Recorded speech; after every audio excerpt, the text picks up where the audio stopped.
मध्य प्रदेश की लाडली बहनों के लिए एक और बड़ी खुशखबरी है। सीएम मोहन यादव ने उन्हें एक और तोहफा दिया है। जी हां, मध्य प्रदेश की महिलाओं के आर्थिक सशक्तिकरण को लेकर एक बड़ा और दिलचस्प बदलाव सामने आ रहा है। लाडली बहना योजना के तहत अब सिर्फ नगद सहायता ही नहीं बल्कि महिलाओं को आत्मनिर्भर बनाने की दिशा में ठोस कदम उठाने की तैयारी है। सीएम मोहन यादव की सरकार एक ऐसी योजना पर काम कर रही है जिसमें इच्छुक लाडली बहनों को गाय भैंस पालन के लिए प्रोत्साहित किया जाएगा और इसकी खरीद का खर्च सरकार खुद वहन कर सकती है।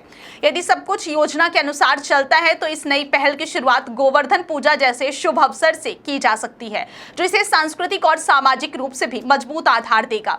इस प्रस्तावित योजना की सबसे खास बात यह है कि इसे अनिवार्य नहीं रखा जाएगा, यानी सभी 1.25 करोड़ लाभार्थियों को इसमें शामिल होना जरूरी नहीं होगा, बल्कि केवल वे महिलाएं जो खेती किसानी या पशुपालन में रुचि रखती हैं वही इसका लाभ उठा सकेंगी। क्या आपके बोरवेल में बार बार पानी की समस्या हो रही है? 30 किलो के लोकल पाइप दे रहे हैं धोखा, बार बार टूटते हैं और खर्च बढ़ाते हैं? तो अब भरोसा कीजिए न्यूट्रॉन केसिंग पाइप पर, एक्स्ट्रा मजबूत लंबी उम्र के साथ। अब बाजार में मिलने वाले 30 किलो के पाइप को करें बाय बाय और आज ही लगवाएं neutron 40 kg borewell casing pipe.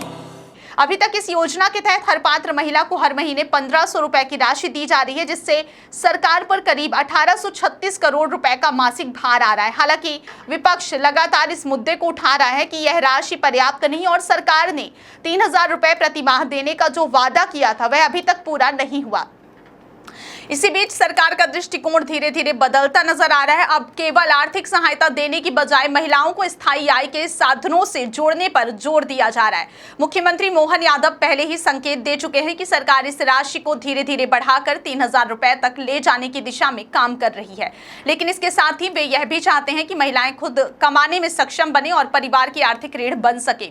इसी सोच के तहत नवंबर 2026 से महिलाओं को विभिन्न आर्थिक गतिविधियों से जोड़ने के लिए नए विकल्पों की तलाश शुरू कर दी गई है। सरकार ने इस दिशा में ठोस कदम उठाते हुए महिला मंत्रियों की एक समिति का गठन भी किया है, जो इस पूरी प्रक्रिया की समीक्षा और मार्गदर्शन करेंगी। इस समिति के अध्यक्ष निर्मला भूरिया को बनाया गया है, जबकि इसमें कृष्णा प्रतिमा बागरी, राधा सिंह और संपत्तिया उइके को भी शामिल किया गया है। यह समिति महिला आधारित योजनाओं को और प्रभावी बनाने के साथ साथ यह सुनिश्चित करेंगी कि योजनाओं का लाभ वास्तव में महिलाओं के जीवन में सकारात्मक बदलाव ला सके। सूत्रों की माने तो सरकार अब एक नई रणनीति पर विचार कर रही है, जिसमें महिलाओं को हर महीने छोटी छोटी किस्त देने की बजाय एक मुफ्त राशि प्रदान की जा सकती है। इस राशि का उपयोग महिलाएं अपने लिए स्थायी रोजगार या व्यवसाय शुरू करने में कर सकेंगी, जैसे कि पशुपालन, डेयरी व्यवसाय या अन्य स्वरोजगार के साधन।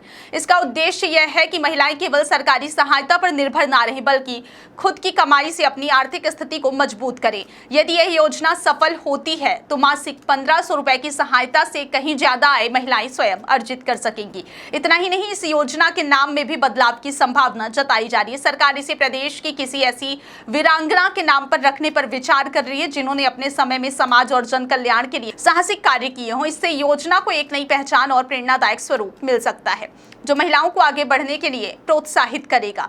हाल ही में नर्मदापुरम जिले के सिवनी मालवा में आयोजित एक कार्यक्रम के दौरान मुख्यमंत्री मोहन यादव ने इस योजना का जिक्र करते हुए कहा कि सरकार प्रदेश की लाडली बहनों के साथ खड़ी है और उनकी हर संभव मदद करेगी। उन्होंने बताया कि अब तक इस योजना के तहत 1.25 करोड़ से अधिक महिलाओं को 55,000 करोड़ रुपए से ज्यादा की राशि वितरित की जा चुकी है। औसतन हर बहन के खाते में 40,500 रुपए से अधिक की राशि पहुंच चुकी है, जो इस योजना की व्यापकता और प्रभाव को दर्शाती है। कुल मिलाकर मध्य प्रदेश सरकार की यह नई पहल केवल आर्थिक सहायता तक सीमित नहीं है, बल्कि यह महिलाओं को आत्मनिर्भर और सशक्त बनाने की दिशा में एक बड़ा कदम साबित हो सकती है। यदि गाय भैंस पालन जैसी योजनाएं सही तरीके से लागू होती हैं तो इससे ग्रामीण अर्थव्यवस्था को भी मजबूती मिलेगी और महिलाओं की आय में स्थायी वृद्धि देखने को मिलेगी।